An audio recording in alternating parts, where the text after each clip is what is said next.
We are an employee-owned collective of past end customers of Workday. So our unique kind of differentiator in the market is that all of our consultants have been end customers. They sat in the seat of our clients who need that type of support. So they're able to give the application advice, the technology advice, as well as the business advice of here's where I've seen this in open enrollment or in your payroll or whatever that may be, kind of best practice married with in practice perspective. Welcome to Business Ninjas, brought to you by WriteForMe, where you'll hear from business leaders who are out there growing their business and slaying it every day. Learn from the masters. Let's get started.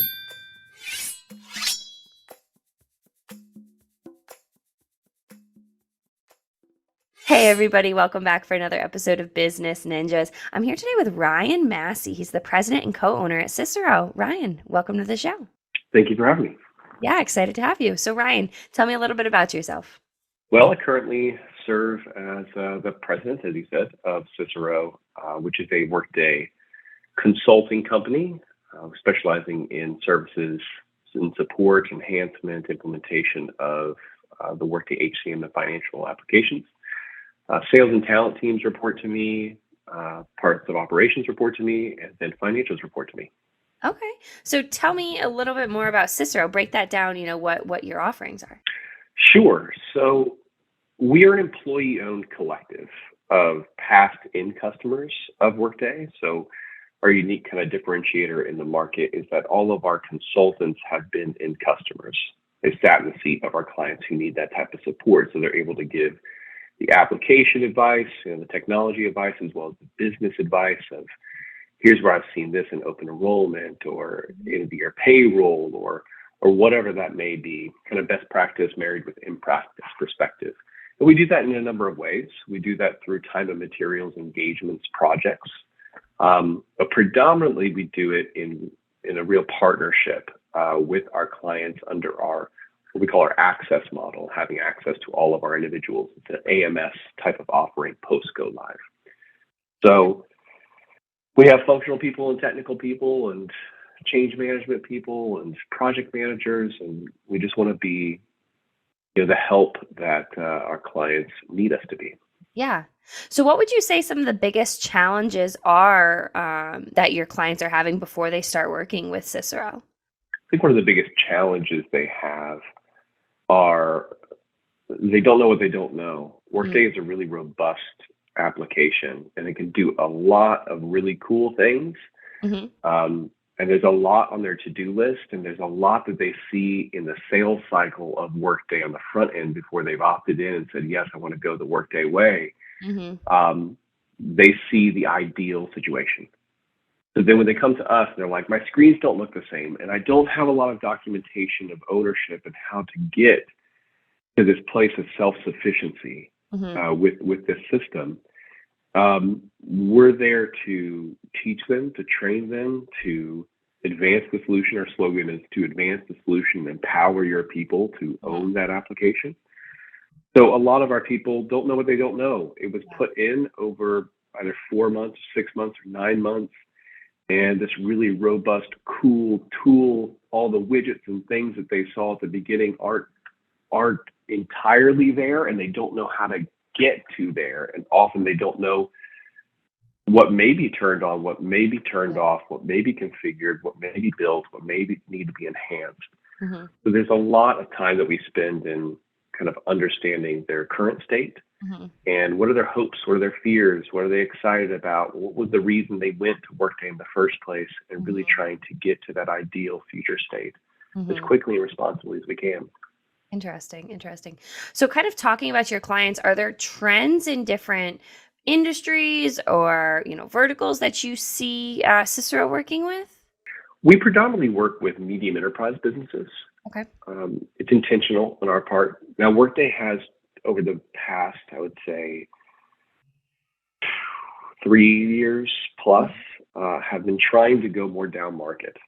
They've captured 70% of the Fortune 100 companies in the nation. So where else are they to go? And they were built and designed to be competitors against SAP and Oracle. But now they're having to go down market to more sub 3,000 headcount, sub 1,000 headcount businesses Mhm. that love and want the functionality and the cool automation and all the bells and whistles that Workday has to offer, but are they Workday worthy?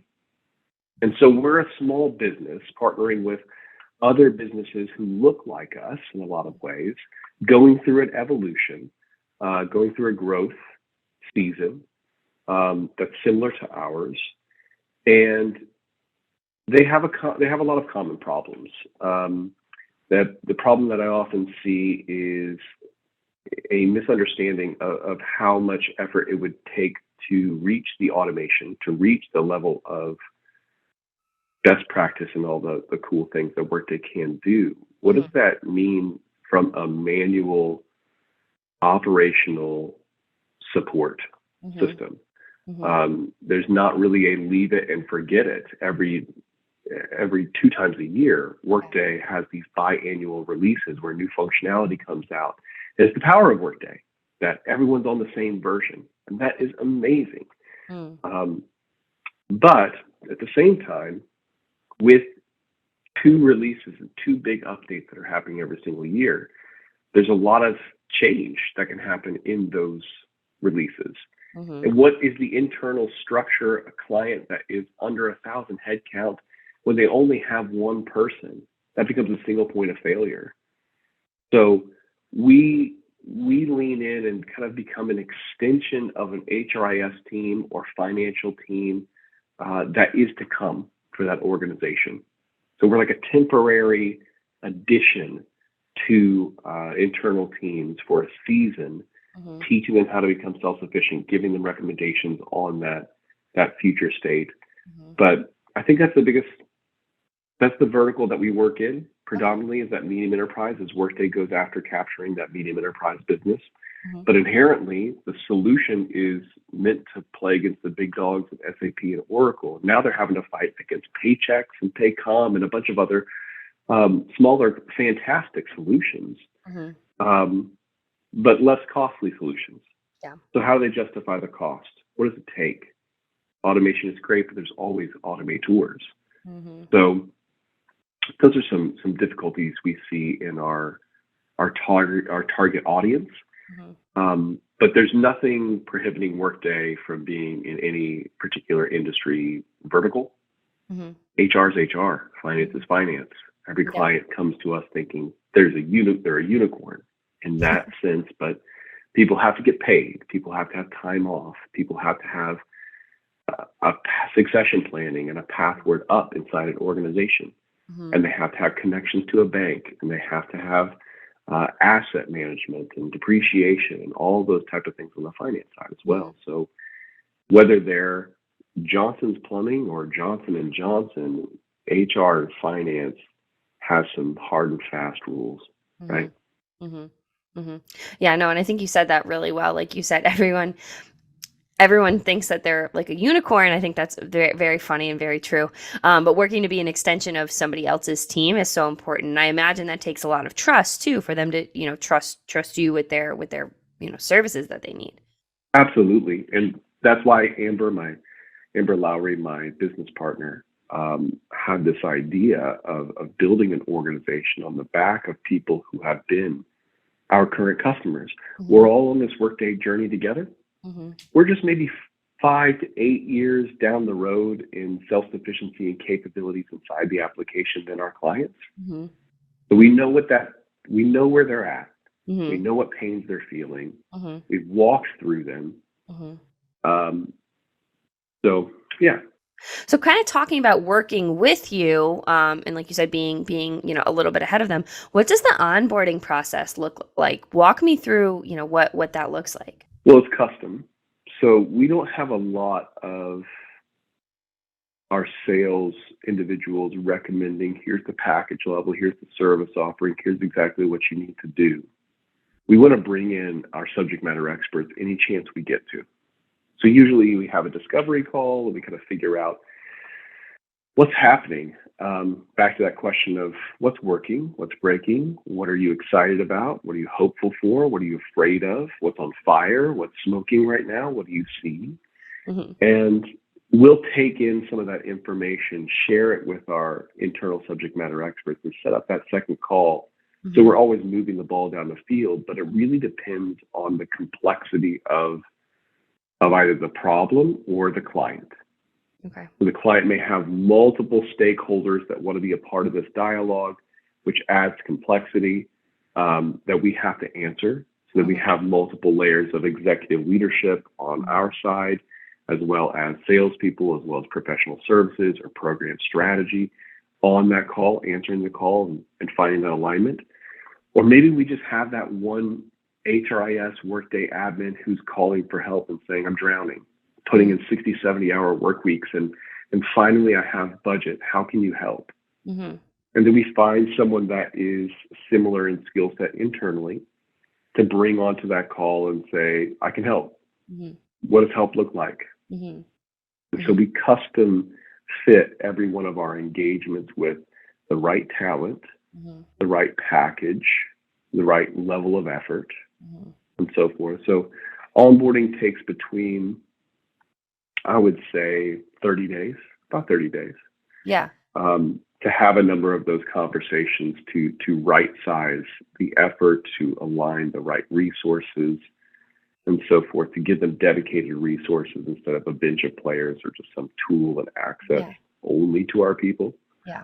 So correct me if I'm wrong, but what it sounds like is for your clients, no team is exactly the same because like you said, you're doing custom fit for the needs of, that new client. Did I hear that right? There are similarities in structures. Yeah. Absolutely. There's consistency in structure. Okay. Not in personality, not in ownership of the application. Okay. And you never want to forget that even though we're in a technology consulting business, it's the individuals who, like I said, it's the automators who are creating this automation, and it's people. Mm-hmm. It's an predominantly HR software. So the team sizes are different, though they have a similar structure. The personalities, the level of experience, the goals of the company, whether they're heavy merger and acquisition. Well, you have a lot of data conversion that's going to have to happen then. You have to have a playbook and a strategy of how to do M&A activity. We can help with that. Yeah. Or maybe they're growing organically and there's not M&A activity. So, and that really impacts the personalities, the pressure of the individuals that are tasked with this major lift and shift on the internal client side. So there's commonality there in structures, but I like to approach each exchange, each company as a unicorn. So one says no one's a unicorn, but everyone can be a unicorn, and we can look at them and approach them that way. So do you think kind of that treatment that you're able to give your clients is one of the reasons that you've been able to scale successfully over the years with Amber? I think it's one of the reasons that, in short, yes. I think that we take our time, we grow and scale responsibly. We've made the choice not to involve investors in our business, outside investors in our business, I should say. We're, employee owned from that perspective. And so everyone has skin in the game, and we want to grow responsibly. I think that a brand, when you're going from a startup phase to a high growth phase where we are, it's very delicate. You're defined by your successes and your failures. And while failure is a growth opportunity, and we all have them, it's not an option of consistency that we need on our part, right? We're defined by that. And so that's something that makes our business different than a lot of other businesses that are in this space, is we have something to risk, just like our clients do. There are certified Workday implementation partners and bigger organizations that can weather bad deployment, bad service, bad support, bad whatever. They can really be okay with that turnover. But we enter into the relationship as equals. We both have something on the line. And I think that philosophy is what has kind of compounded our success and kept us steadfast. Because like you said, your goal is to be an extension, of your clients' teams. Our Yeah. goal is to empower them, Hmm. that we will go away and that they will own it. Just to be further along that Workday journey, like I said, Hmm. that's I've told a number of clients before that our people have been in your shoes and they've had to work those 60, 70-hour work weeks, and they've had to become multifaceted in the Workday application, Hmm. whether that's benefits and compensation and payroll and recruiting and talent and performance and all these different modules. They've had to learn on the fly. Hmm. They've had to learn through communities and other access points, and it's taken so much time and pain to do so.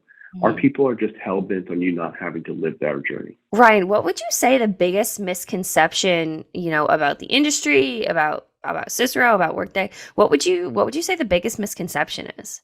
I would say that in post go live, once you're live with Workday, the biggest misconception is that you have to contract or work with an organization that is, quote, a certified Workday partner. Certifications, there are tiers of Workday partnership that you can have, most of them being like an implementation partner. That's a phase one. And all of their people who are putting in this software to a new organization fresh, just from scratch, have to be certified because they have to actually put in their number of their certification number to do these advanced loads. Hmm. Okay, Hmm. that push the data into the cloud. Post go live though, it's like you are going from leasing a car, Hmm. where if you lease the car, you don't technically own the car. That's deployment. Hmm. And you always have to take that car back to the dealership. That's the certified partner, Hmm. right? But once you go live, you switch from leasing the car to financing the car. Now it's your car. Hmm. And you can go and put it in the garage and open up the hood and put a bunch of cool things on that car, or kind of figure out how it all works and learn. You could do that yourself, or you could go down the road to Jerry that only works on Mercedes as a small business owner, and he's going to teach you how to change the oil, and he's going to teach you how to rotate the tires, and he's going to run that diagnostic for free and just operate somewhat differently than the certified dealerships. Hmm. We're Jerry down the road. We're that small business. And just because we don't have that certified dealership tag does not mean that we cannot make incredible enhancements and training and support, advice, and hands-on configuration changes to your system. And I think that's a big misnomer, is a lot of the Workday partners that put in the software really try to teach and preach to their clients, when you go live, make sure you're contracting with a certified implementation partner. But you're past implementation. So the power of Workday that was sold in the beginning, from the sales cycle from Workday, was, hey, the beauty of Workday is you will get to evolve your own system. Hmm. You'll have the controls, you'll have the knowledge. It's such a cool technology that if you change your organizational structure or your cost centers or your job catalog, job profiles, fundamental things about your business, Hmm. Workday is going to evolve with you to do that.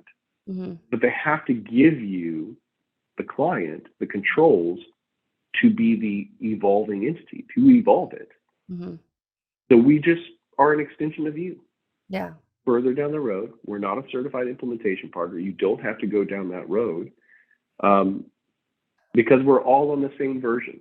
Hmm. Power of one works both ways. Power of one is something that Workday talks about as a benefit to the community, and it is so true that we're all on the same version. We're all able to share our knowledge. That's awesome. Yeah. And it's very different than the old PeopleSoft days or SAP ECC 6 to HANA days and those types of things, where you needed to have a certified presence Hmm. who knew the new system. Hmm. But everyone's in the new system now. Hmm. Frankly, I would have had no idea. I think that's a really common misconception that a lot of people would have. So I'm glad that you were able to kind of talk through that. I think that'll be, really helpful for our listeners to understand, and a little great, piece of advice too, almost. Yeah, I think the certifications, people need to understand that those certifications are a 3-week course. Hmm. from a partner. So would you rather play a game of would you rather? Would you rather have consultant A who just got their certification in advanced compensation, so they're able to build out merit and bonus processes, things like that inside the technology, but they've never done it before. They're certified. They haven't done it before. Mm-hmm. Would you rather work with consultant A, who this is their first time, but they're certified, or consultant B, who's been a total rewards, which is all about advanced compensation, a total rewards manager for 15 years? Mm-hmm. And they've worked for 4 different global organizations, all of which had Workday in place. And they've run the merit and bonus process for executives at those 4 different organizations over a span of 8 years. So 8 different cycles. And they built it from scratch 2 times. Yeah. They've managed it 6 times. However, they do not have that certificate, that 3-week certification. Which would you rather contract with? Consultant A, who has the paperwork, or consultant B, who has the life experience and application? It's always consultant B.